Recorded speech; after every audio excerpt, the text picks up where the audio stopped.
What's up, guys? This is Diecast Dynasty Garage, and up next, I'm about to show y'all what we got up for review on this next episode of DDG. Stay tuned.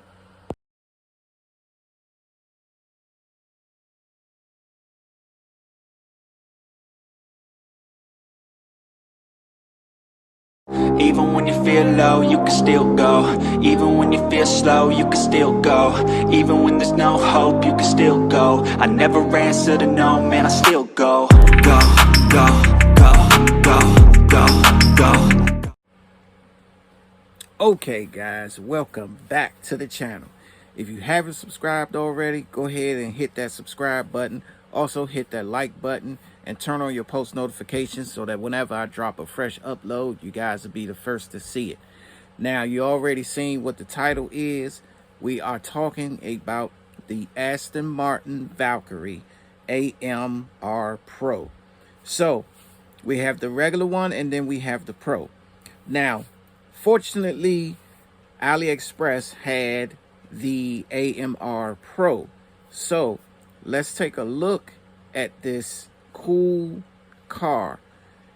And then also, let's do a little bit of a history lesson on this Aston Martin Valkyrie, shall we? Okay, so here we go. All right, so I just got the Valkyrie a couple of days ago, so I was able to look at it and check it out and everything, and just trying to make sure it was all in one piece. You know, I've had issues, rarely than none, where I would get a car that would have a broken piece on it. It happened to me earlier in my time when I first started shopping with AliExpress. I had a few issues with some of the products that was coming in with broken pieces. So usually before I present them to you guys, I always do a inspection of the vehicles first before I present them. And this one came out to be absolutely great. There was nothing wrong with it. So I feel like this is a perfect time to show you guys what I have.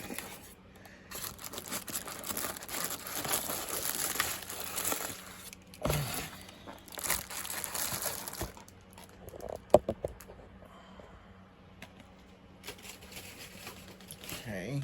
Now let's go ahead and take the plastic out.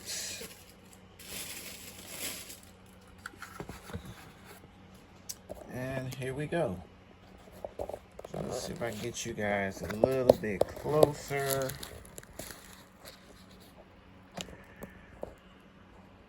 Okay. So this is the Aston Martin Valkyrie slash AMR Pro.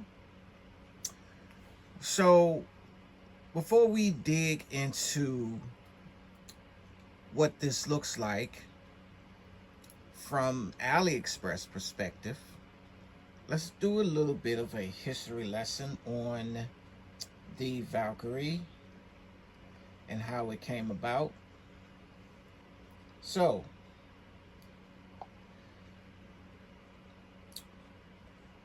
the Aston Martin Valkyrie, also known by its code names as AM, RB001, and Nebula, is a limited production hybrid sports car collaboratively built by British automotive manufacturers Aston Martin, Red Bull Racing Advanced Technologies, and several other parties in order to develop a track-oriented, entirely usable and enjoyable as a road car.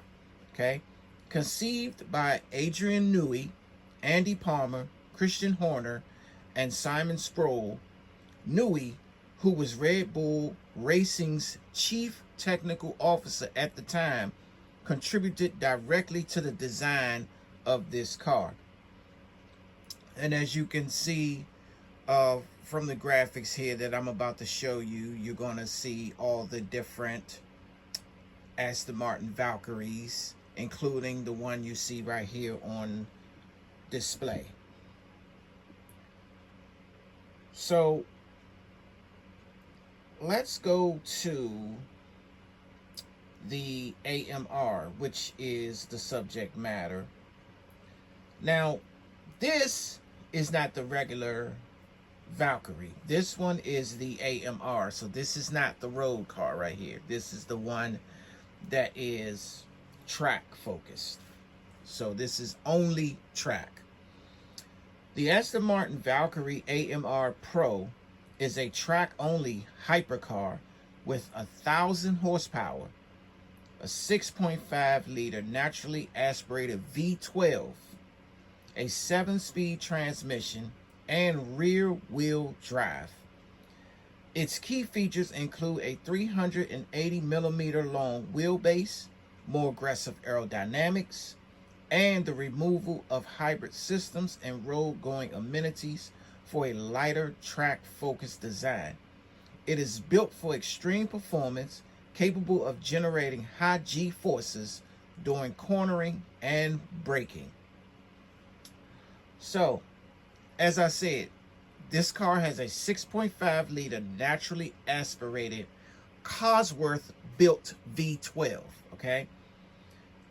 This thing has 1,000 horsepower at 11,000 RPMs. And it also has 546 pound-feet of torque. Okay, this is a rear-wheel drive. All right?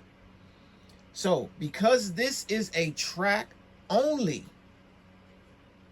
this one is going to have statistically more fierce suspension and everything else than the road car, because this one is track only, and because you move a lot faster on the track and doing a lot of tight cornering on tracks, everything is going to be built a little bit different from the road car. So dimension says it's 266 millimeters longer, 96 millimeters wider, front track, and 115 millimeters wider overall width. It features an LMP1 style rear fin and a large rear wing, which you can see right here in the picture. You see how it drapes down to the side right here, generating over 3 Gs of lateral acceleration. And see, that's where the aerodynamics comes in, because this is a track car and it moves at such an unpronounced amount of speed. It has to have that downforce, so the wing gives you that clearance you need to get that air over the car to keep the car grounded for cornering or straight, because the car is going to be going at an unpronounced amount of speed. 18-inch wheels in the front and rear, fitted with Michelin Racing Slick tires. It also has F1 inspired carbon on carbon brakes. Now, the hybrid system, the battery electric hybrid system from the road car, is deleted to save weight. Utilizes lightweight carbon fiber bodywork and carbon fiber suspension wishbones. Features Perspex side and windscreen for weight savings. Racing components replace infotainment screens, including a racing dash and a removable steering wheel. See, so with these things, with race cars, that's why I say race cars are a lot different from the road version, because when it's track only, they do a serious weight reduction. Speed is the factor. Torque and suspension is the factor. Aerodynamics is a factor. So for you to get that great speed and that great velocity to be able to brake and corner, um, while having the car to grip the ground like it's got its claws in it. You have to reduce as much weight as possible. Whatever is not needed, they throw it away. They just throw it out. There's extra things inside that you may not need. You may not need a radio. You may not need an infotainment system. There's so many things that they get rid of to reduce the weight of cars that you use for track only purposes. Okay? Air conditioning is removed. See? Another thing that could be weight reductive. And the exhaust system is less restrictive for a louder sound. See, that's what I was talking about when you talk about the weight reduction. Now, the thing is, with these cars, or with any road car, any track car, you know, it's always come down to the components of what do we save and what do we get rid of, because we want to make this car as light as possible on the track, make it as so agile, and be able to cut corners and grip the ground, because it has superior aerodynamics. That's the reason why they have this wing for the downforce of the speed of this car. You see, so they make so many cuts into this car for cooling and everything. And as you could see, like how from this angle, you could see like the cut like right in here.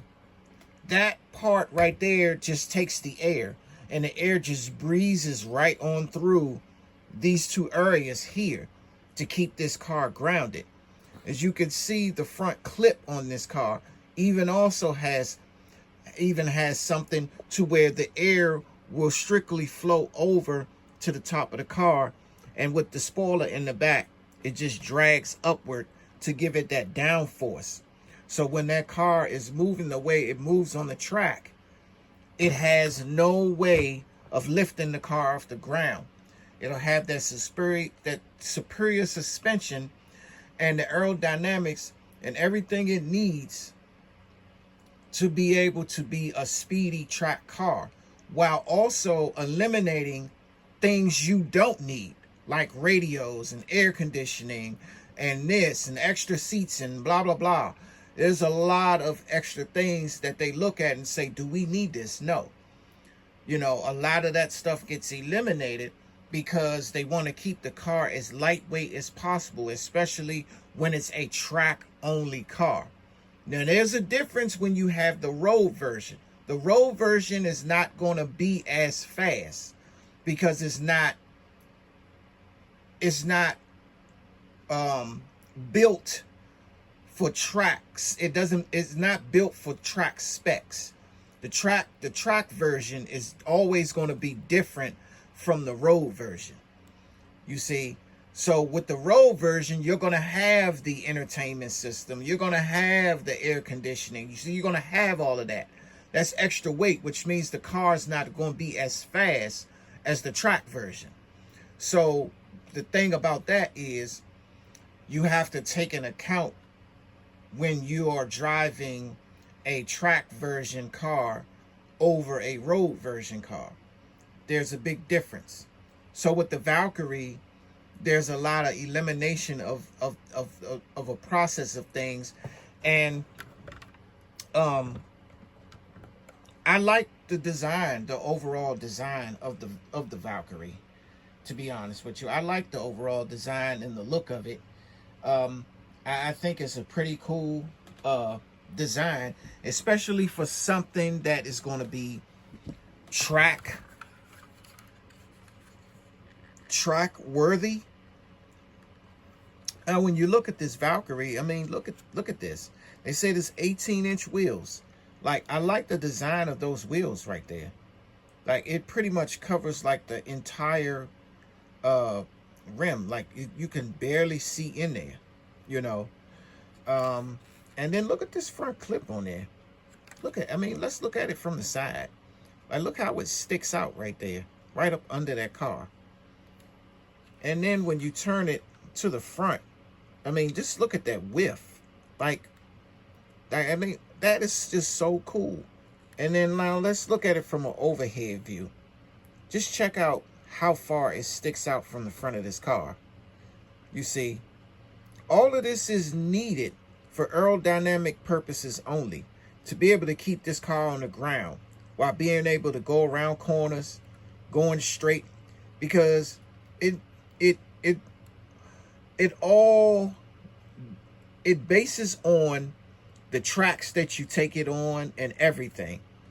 This car has to be able to succumb to corners and braking and everything on whichever track you plan on taking this car to, you know. So that is a big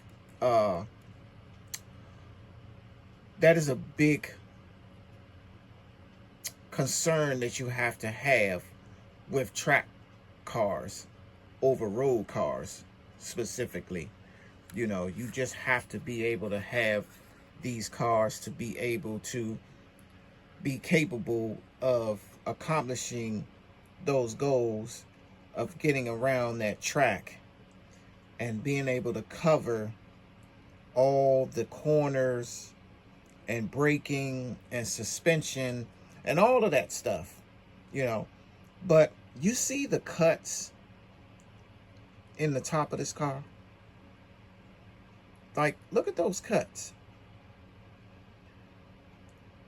And you don't tell me that the air that is supplied when this car is moving, that air doesn't flow freely through the cuts in this car. I mean, that is awesome, just the way they put those cuts in the top of this car.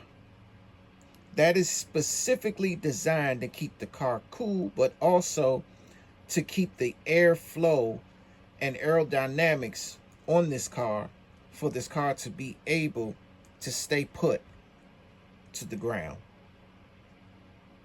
because it has such an enormous amount of speed. You're talking about 1,000 horsepower. All right. I do like the design of this right here with the 002. I like how the mirrors look on the side. I think that's a cool look. Also, let's look at it from this angle. Now look how those cuts look, even from the side here. Let's check out the cut from the side. Look at that. See, it goes right through there. You see, this is where it's coming from. Now, when you look at where the cut is in the top of the hood there, you can see how it flows right through the side of the car right there. You see that enormous, huge gouge right there in the side of that car?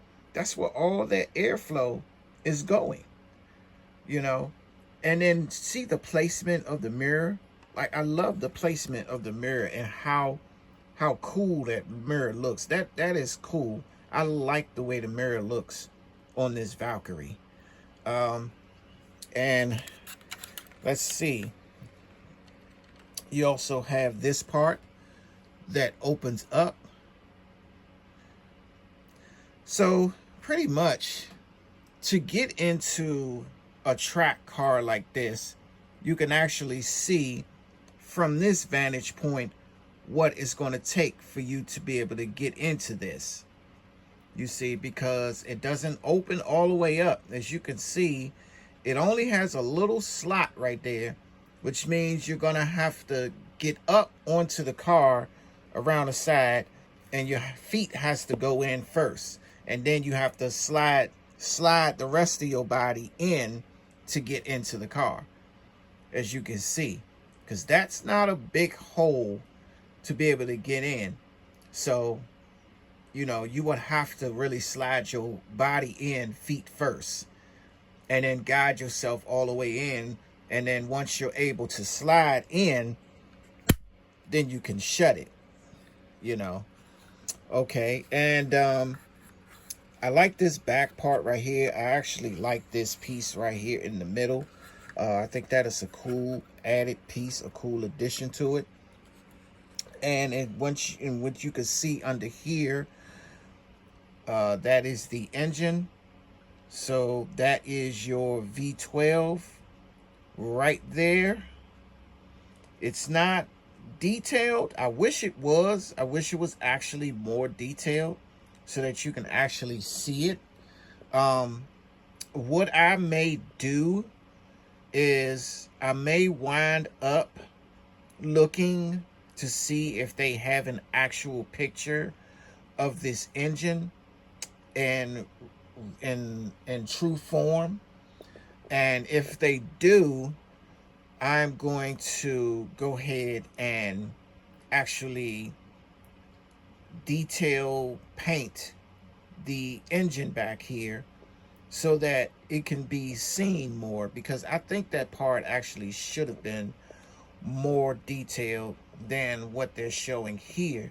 They only put silver on that back part right there, but I think the emphasis actually should have been upward on the engine up here.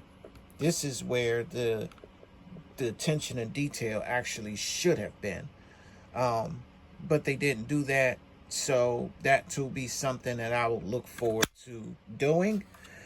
And let's look at this big old wing. Now, you know what's funny? A coworker of mine, I showed them this car that I purchased, and they saw this wing, and I don't know if you guys agree with us, but this is the first thing he said when he saw this wing. He said, now that wing looked like a piece of bacon. And true to form, when I look at it, I'm like, you know what? You're absolutely right. It does look like a piece of bacon. If you really think about how a piece of bacon looks when it's in a pan and it's cooking, and you know how a piece of bacon, how it has that wave pattern and it has like those lines in it. This actually looks like a slice of bacon that they put on top of this car. Every time I see this, it reminds me of a slice of bacon. So when my friend said that, I'm like, you know what? You are absolutely right. I said, this does look like a piece of bacon that they put up here. And it is funny that he said that, you know. But you guys tell me what you think. Does this wing kind of remind you of a slice of bacon? You know, like the ones you put in a pan in the morning, you know, and you see it sizzling and it's got those waves in it and lines in it as it's cooking. Does this look like a piece of bacon to you? Let me know in the comments. Okay, so let's move on to the rear. Now check out this rear. I think this rear looks so cool. It's so different. As you can see, the exhausts are right there in the center. Right there, here and here. So, also, they got a crazy, this is a crazy looking back. Like, you see this under here? Like, look at all that clearance under there. Like, look how open that clearance is. Like, you have a few, you know, you got your diffusers here on the side, but look at that opening there. Like, that is a lot of opening there. That is like a lot of opening there. Like, it's so wide open under there like that. Like, you know, I've never seen anything like this. For it to be so wide open under there. Let me turn the lights on so you guys can see the lights. So there are the lights right there. The lights are on. I have it in the on position, so the lights will stay on. They won't go off until I decide to turn it off. And you can see the lights on here as well. And then I forgot to show you guys, but there is the Aston Martin logo right there on the front. And you can see right there on the window, it says Aston Martin Valkyrie. Also, here's the other side. Now, you can't really see much in the interior, there, other than if you look down in there, you could see the harnesses that you have to wear when you drive track cars. Yeah. See, when you have track cars, your seat belts become harnesses. They are no longer seat belts anymore. They become harnesses. It could be 2-point, 4-point, any of those types of harnesses. So, yeah. So as you can see, there are harnesses in both the passenger and the driver's seat of this Valkyrie. And yeah, so you can't really see too much because it is, let me see if I can get you guys a little bit closer. Let's take it off the tripod here and see if I can get you guys closer to the inside here. It doesn't give you a lot of space to be able to see, but if you look, let's see if we can get you, see if we can get you guys in there. Yeah, it's quite impossible for me to show you guys. Okay, so from right there you can see the steering wheel. The steering wheel, it looks like a okay, you see the steering wheel there? The steering wheel looks like a it looks like a game controller. That's exactly what the steering wheel looks like. Like, it looks exactly like some type of game controller. If you, okay, there it is. You can see it right there. Now look at the steering wheel. The steering wheel looks like some type of game controller or something like that. It's, you know, because it's a track car, so they're not going to have a regular steering wheel with this.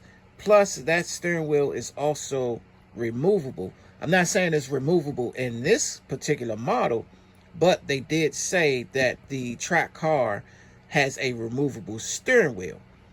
Again, that is to save weight. So, as you can see, that steering wheel looks exactly like some type of game controller. So, it's going to be different from the road car. But, you know, as you can see, now we can get closer so you can actually see the harnesses laying in the seat. I love the attention to detail on those harnesses. I really like how you can see them going up into the seats inside so that you get a lot of detail there.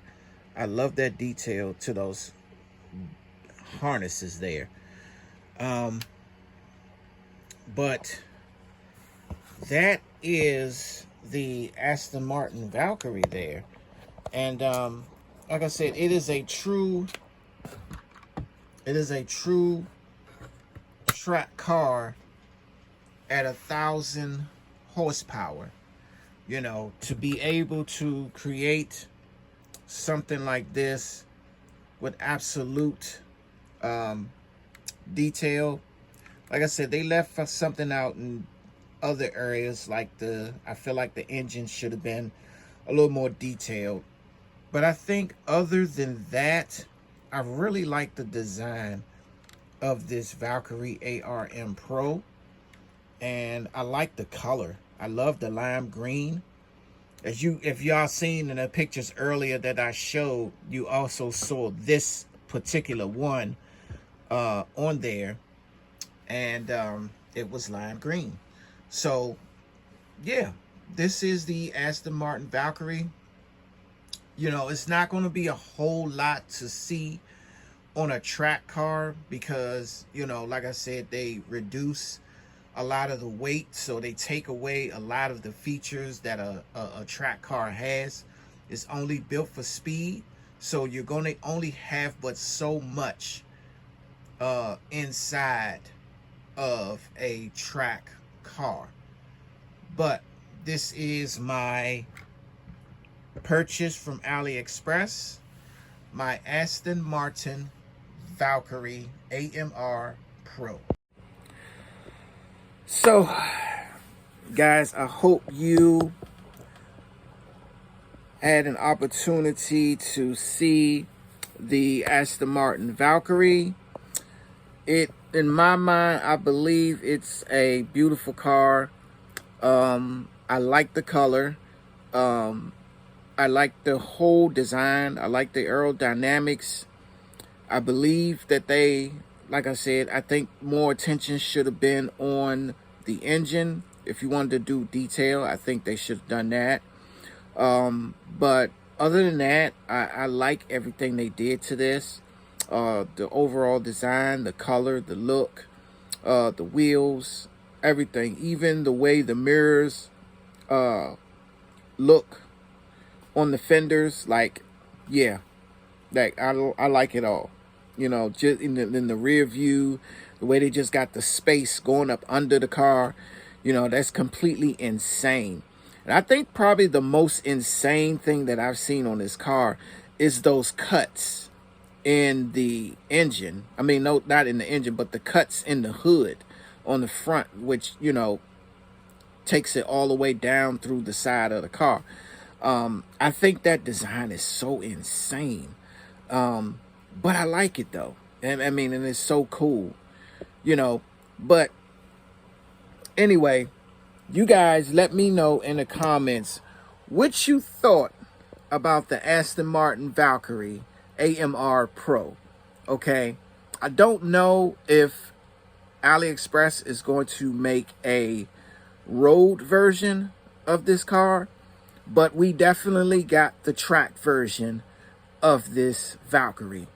And I appreciate AliExpress for putting this out there. This is a very beautiful car. There are some other diecast companies that actually has the Valkyrie, and they do have it in a 1/18 scale. I couldn't tell you which company actually has it, but I did see it in a 1/18 scale. Now, this is probably the first 124 of its kind. So with that being said, guys, that's me. That's the Valkyrie. And that's going to do it for this episode of Diecast Dynasty Garage. Tell me in the comments what you think about this Aston Martin Valkyrie AMR Pro. And like I said, you can get this at AliExpress, and they do have them. So with that being said, I'm going to let you guys go on about your day. But remember, stay safe, stay healthy, stay prayed up, and see you next time. But I just slide right by that energy. Even when you feel low, you can still go. Even when you feel slow, you can still go. Even when there's no hope, you can still go. I never answer to no.